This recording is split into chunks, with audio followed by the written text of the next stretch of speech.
नमस्कार, news room live में आपका स्वागत है। राहुल ओझा आपके साथ। पटना नगर निगम की बीते 11 जुलाई को एक बैठक हुई थी और इस बैठक के दौरान हंगामे की तस्वीर, हंगामे की खबर सामने आई थी, जिसके बाद से अब इस मामले की जांच करने के लिए बताया जा रहा है कि सीता साहू के घर पर पुलिस पहुंची थी। मेयर के बेटे को पकड़ने के लिए पुलिस पहुंची थी और हालांकि बेटे वहां मिले नहीं। बता दें कि पटना नगर निगम के महापौर सीता साहू के बेटे शिशिर कुमार के खिलाफ दर्ज केस मामले को लेकर गांधी मैदान थाना समेत अन्य थानों की पुलिस पटना नगर निगम की महापौर सीता साहू के पटना सिटी स्थित आवास पर पहुंची, जहां स्थानीय लोगों ने जमकर हंगामा किया। इस दौरान महापौर के समर्थकों और स्थानीय लोगों ने पुलिस प्रशासन के खिलाफ जमकर नारेबाजी करते हुए पटना नगर निगम के नगर आयुक्त अनिमेष पराशर के खिलाफ आक्रोश जताया।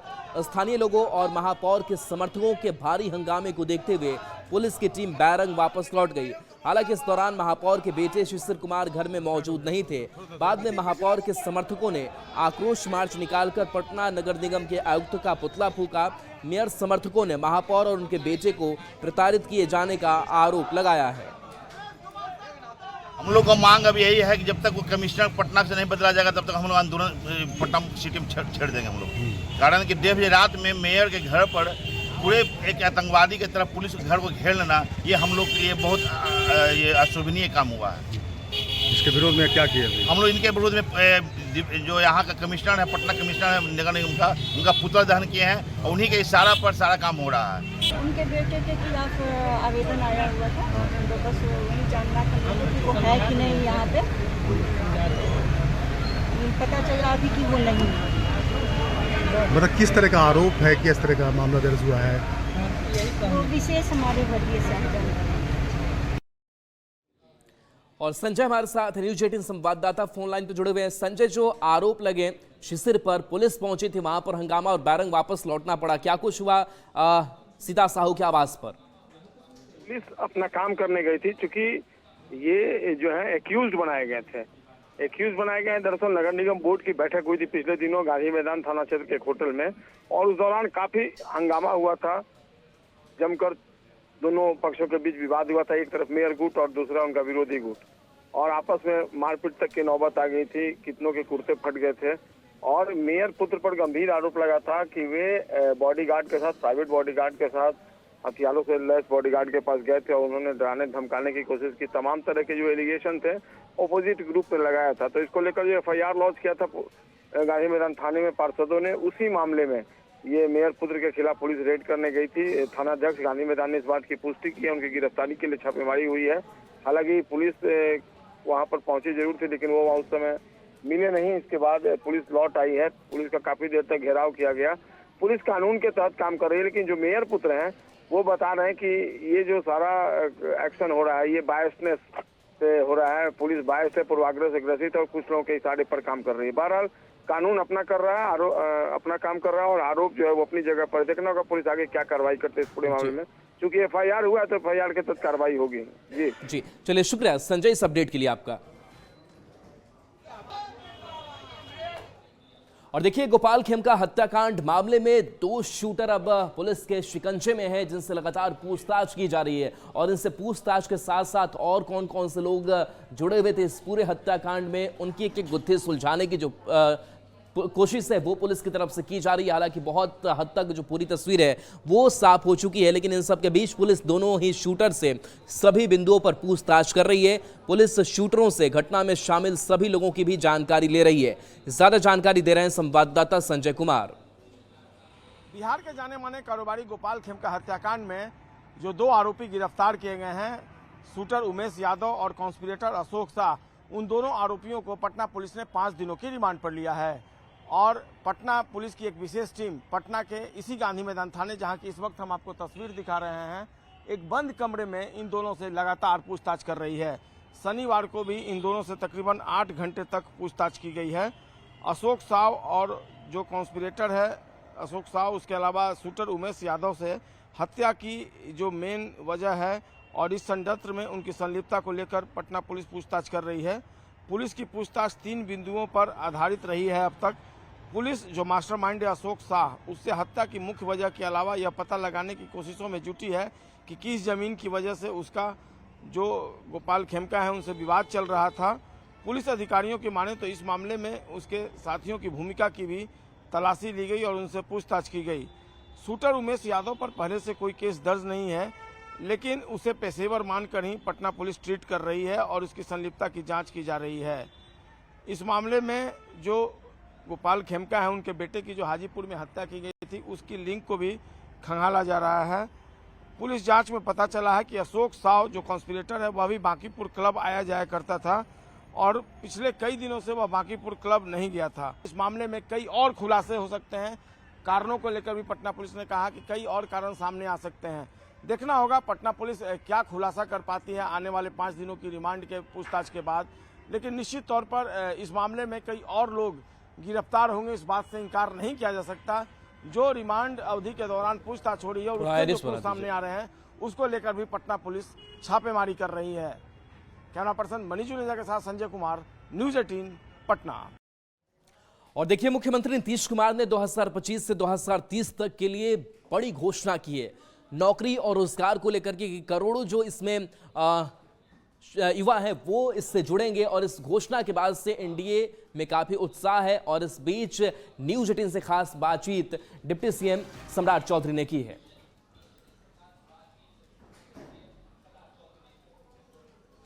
अभी जो टारगेट आदरणीय मुख्यमंत्री नीतीश कुमार जी ने एनडीए के लिए दिया है वो स्पष्ट दिखाई देता है कि वो 1 करोड़ नौकरी और रोजगार देने की बात उन्होंने किया है। और इसमें कर्पूरी ठाकुर जी जो भारत रत्न है उनके नाम से स्किल्ड यूनिवर्सिटी का निर्माण होगा, जिससे कि पूरे जो बिहार के बच्चे हैं, बिहार के नौजवान हैं, बिहार में जो रोजगार करना चाहते हैं उसको एक तरह से ट्रेनिंग देकर स्किल्ड किया जाएगा और उनको रोजगार बिहार में ही देने का काम किया जाएगा। और हम लोगों ने लक्ष्य ही रखा है कि अगले 5 वर्षों में एक हाउस होल्ड पर हमारे पदाधिकारी जाकर जो लोग बाहर हैं, किस लिए बाहर हैं, यदि वो उनको स्किल्ड करके बिहार में रोजगार दिया जा सकता है तो वो हम सृजन करेंगे। लेकिन कोई अच्छा काम करने के लिए भी बाहर गया हो तो उसको कोई आने की जरूरत नहीं है। लेकिन जिसने पलायन किया है लालू जी के राज में 15 साल में डर के भय से, उन सबको बिहार लाने की तैयारी है। इसलिए हम लोगों ने टारगेट किया है कि 1 करोड़ लोगों को नौकरी और रोजगार देने का काम एनडीए सरकार करेगी। बिहार में मतदाता सत्यापन का काम काफी तेज गति से चल रहा है। बताया जा रहा है कि 80% लोगों ने बीएलओ तक अपना फॉर्म भर करके पहुंचा चुके हैं। और इस बीच ये चुनाव आयोग भी मान रहा है कि जिस गति से हम काम आगे कर रहे हैं वो डेडलाइन के पहले हम इसे पूरा कर पाएंगे। बता दें कि अब तक 6.32 करोड़ से ज़्यादा गणना फॉर्म जमा किए जा चुके हैं। 7.90 करोड़ पंजीकृत मतदाताओं में से 80.11% लोगों ने अपना फॉर्म भरकर बीएलओ को सौंप दिया है। न्यूज़ 18 संवाददाता संजय कुमार की इस रिपोर्ट को देखिए। बिहार में मतदाता सत्यापन का काम बहुत तेजी से चल रहा है। चुनाव आयोग की तरफ से यह जानकारी साझा की गई है। अब तक की मिली जानकारी के अनुसार 80% से अधिक मतदाताओं ने अपना नामांकन फॉर्म जमा कर दिया है। बिहार में वोटर लिस्ट पुनरीक्षण का काम जो है वो चुनाव आयोग के निर्देश के बाद सभी जिलों में चल रहा है। चुनाव आयोग की माने तो 6,32,59,497 फॉर्म अब तक जमा किए जा चुके हैं, जो कुल मतदाताओं का 80% से अधिक है। अगर इसको मान लिया जाए तो हर 5 में से 4 मतदाताओं ने अब तक नामांकन फॉर्म जमा कर दिया है। और जिस रफ्तार से वाकई में यह काम हो रहा है उसे 25 जुलाई की समय सीमा से पहले अधिकांश फॉर्म जमा हो जाने की उम्मीद है। चुनाव आयोग की माने तो सभी पात्र मतदाताओं के लिए फॉर्म की 100% छपाई पूरी कर दी गई है और वितरण भी अंतिम चरण में है। अब तक 4.66 करोड़ से अधिक फॉर्म डिजिटल रूप से ई-साई-नेट पर अपलोड किए जा चुके हैं। ई-साई-नेट चुनाव आयोग की नई एकीकृत सॉफ्टवेयर प्रणाली है जिसमें पहले की 40 से अधिक चुनावी एप्लीकेशन को समाहित कर दिया है। तो लगातार जिस तरीके से काम चल रहा है वैसे में यह उम्मीद जताई जा रही है कि अभियान के दूसरे चरण में बूथ लेवल के अधिकारी समय पर घर घर पहुंचेंगे और उसके बाद आगे का काम जो है वो भी तेजी से चलेगा। इस प्रक्रिया की निगरानी में 38 जिला रजिस्ट्रेशन अधिकारी 243 विधानसभा क्षेत्रों के इलेक्टोरल रजिस्ट्रेशन ऑफिसर और 9 से 63 सहायक इलेक्टोरल रजिस्ट्रेशन ऑफिसर इस काम में लगे हुए हैं। हालांकि कुछ जगहों पर बीएलए जो है उनकी लापरवाही सामने आई है। अगर वोटर चाहे तो इलेक्शन कमीशन की वेबसाइट पर जाकर न केवल अपना फॉर्म डाउनलोड कर सकता है, बल्कि उसका प्रिंट निकालने के बाद जरूरी डिटेल्स भरकर उसमें अपनी ताज़ा जो फोटो है उसको चिपकाकर फिर से उसी साइट पर जाकर अपलोड भी कर सकता है। कैमरा पर्सन मनीष जुनेजा के साथ संजय कुमार, न्यूज़ 18 पटना। प्रधानमंत्री नरेंद्र मोदी 18 जुलाई को बिहार दौरे पर आ रहे हैं। मोतिहारी में उनका कार्यक्रम होगा, जहां पर लाखों लोगों के शामिल होने की संभावना है और बताया जा रहा है कि प्रधानमंत्री नरेंद्र मोदी यहां से करीब बड़ी सौगात जो है वो भी बिहार को दे सकते हैं। इसको लेकर तैयारी तेज चल रही है। गांधी मैदान में 5 बड़े बड़े पंडाल बनाए जा रहे हैं, जिसमें करीब 4 लाख लोगों के पहुंचने की संभावना है। वहीं बिजली, साफ सुथरी सड़क, पानी के साथ साथ कई तरह के इंतजाम किए गए हैं। 6 लेयर में प्रधानमंत्री की सुरक्षा होगी। ज्यादा जानकारी दे रहे हैं न्यूज़ 18 संवाददाता अवनीश कुमार सिंह।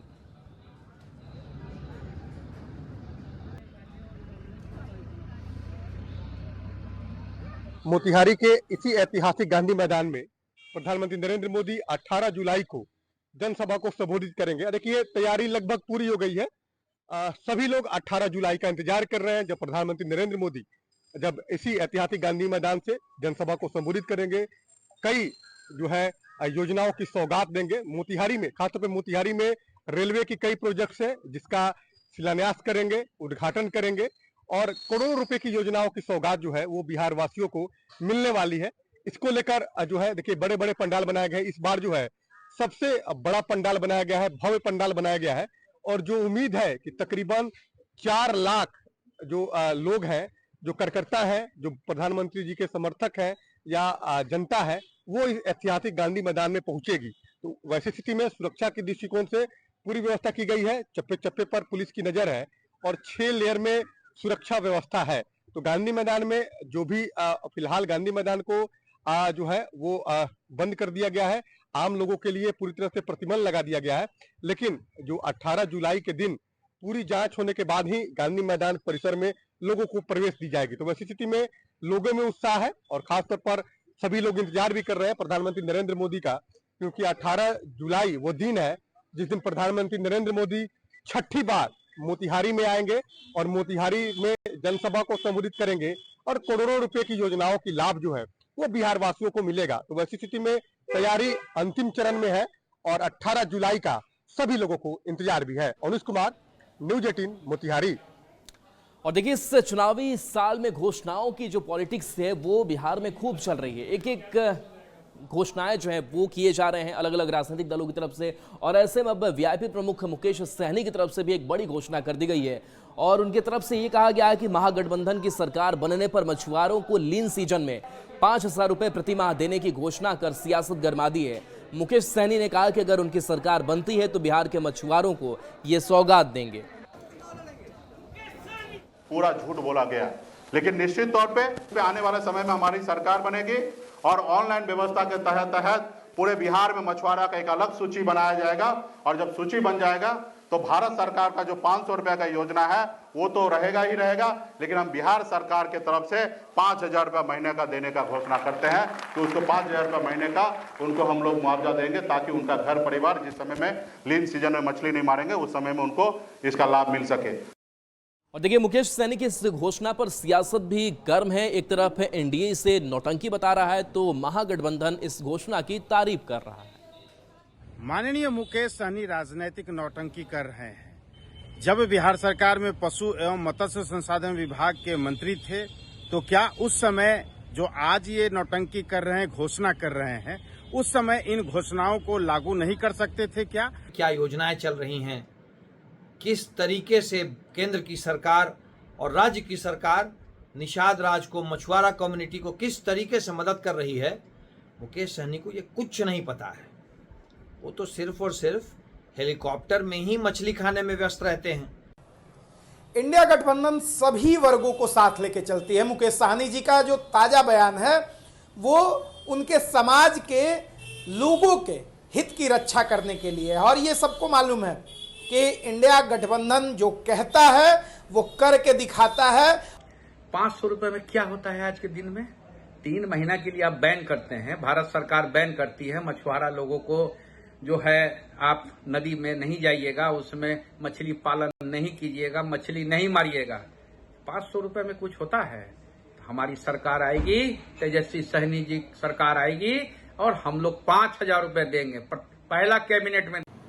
देखिए, मुकेश सहनी ने भी चुनावी वादा ही मानेंगे कि एक तरह से मछुआरा समाज के बीच में किया है, चीज नहीं है। लेकिन व्यवहारिकता में अगर आप देखेंगे तो ये 5000 रुपये की राशि अगर अलग अलग व्यवसाय करने वाले लोगों के लिए पार्टियां जारी करने लगी तो क्या बिहार का सरकारी खजाना इसके लिए इजाजत देता है? आरा का सदर अस्पताल एक बार फिर से चर्चा में है और चर्चा अपनी कारगुजारियों को लेकर के है। बताया जा रहा है कि यहाँ पर काफी संख्या में ओपीडी हो या फिर इमरजेंसी हो, यहाँ मरीज पहुंचते हैं, लेकिन खबर ये सामने आ रही है कि मरीजों को एक्सपायरी दवा दी जा रही है। मरीजों को चढ़ाया जाने वाला स्लाइन भी पिछले महीने एक्सपायर हो चुका है, इसके बाद भी इन्हीं दवा और स्लाइन से मरीजों का इलाज होता है। तो अस्पताल में मरीजों के साथ इनके जान से खिलवाड़ किया जा रहा है। तस्वीर आपको दिखा रहे हैं जहां पर देखिए ये दवाइयाँ, ये स्लाइन एक्सपायर हो चुके हैं, लेकिन इसी दवाइयों का, इसी स्लाइन का इस्तेमाल इन मरीजों के लिए किया जा रहा है और इनकी कह सकते हैं कि जान भी जा सकती है, कुछ भी हो सकता है। लेकिन इसके बावजूद देखिए किस तरीके से ये बड़ी लापरवाही सामने आई है। मेरे भी संज्ञान में बात आई है, हमने देखा भी, और अभी इसी महीने में, पिछले 6ठे महीने में इसका एक्सपायरी हुआ है और ये 7वां महीना का आज 12वां दिन चल रहा है, हमको जानकारी मिली है। और देखिए इस घटना के बाद से कई सवाल भी हैं और ऐसे में सवाल ये उठता है कि आखिर इस तरीके से मरीजों के साथ क्यों कारगुजारी की जा रही है और इस लापरवाही का जिम्मेदार कौन है। सवाल ये भी है कि मरीजों की जान से ये खिलवाड़ क्यों हो रहा है। सवाल ये भी है कि दवा की जांच क्यों नहीं होती और एक्सपायरी दवाएं दी जाती है। सवाल ये भी है कि दोषियों के खिलाफ कार्रवाई क्यों नहीं हो रही है।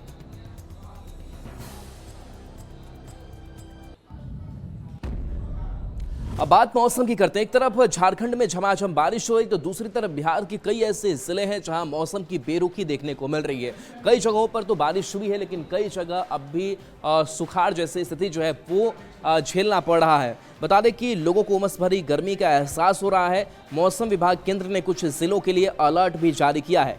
मौसम का हाल बता रहे हैं न्यूज 18 संवाददाता संजय कुमार। पटना की बात कर लें तो सुबह से ही तेज और तीखी धूप लोगों के लिए परेशानी का सबब बनी हुई है। मानसून की सक्रियता अभी कम है और बारिश का जो दौर पिछले कुछ दिनों से जारी था वो थम सा गया है। हालांकि कुछ जगहों पर छिटपुट बारिश रुक रुक कर हो रही है। पटना मौसम विज्ञान केंद्र के वैज्ञानिकों ने आज के लिए कुछ जिलों में वज्रपात के अलावा बादल गरजने और हल्की बारिश की संभावना जताई है।